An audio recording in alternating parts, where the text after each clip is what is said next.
Andrea Brillantes nanguna sa Most Beautiful Faces of 2024 ng TC Candler. Like a Hellcat.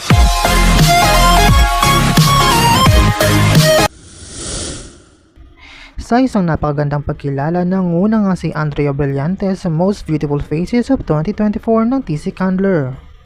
Ang batang aktres at influencer ay nakuha ang unang pwesto sa prestihiyosong listahan na nagpapatunay sa kanyang kagandahan at talento. Hindi lang siya ang Pilipina na nakapasok sa listahan dahil 7 kababayan natin ang nakapasok na nagpapakita ng kagandahan at talino ng mga babaeng Pilipino sa buong mundo.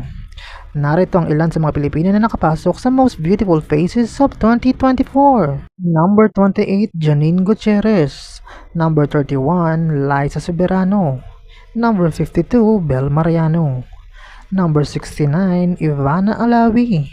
Number 82, Jilly of Eunice. At number 88, Aya of Bini. Ang TC Candler ay isang independent critics ng pelikula at musika. Ay kilala sa paggawa ng taunang listahan ng Most Beautiful Faces at Most Handsome Faces. Ang kanilang listahan ay nagiging usap-usapan taon-taon at ginagawang inspirasyon para sa marami. Ang pagpasok nga ni Andrea Brillantes sa unang pwesto ay isang malaking karangalan, hindi lang para sa kanya, kundi para sa lahat ng Pilipino. For more videos, just don't forget to like, share, and comment, and don't forget to subscribe!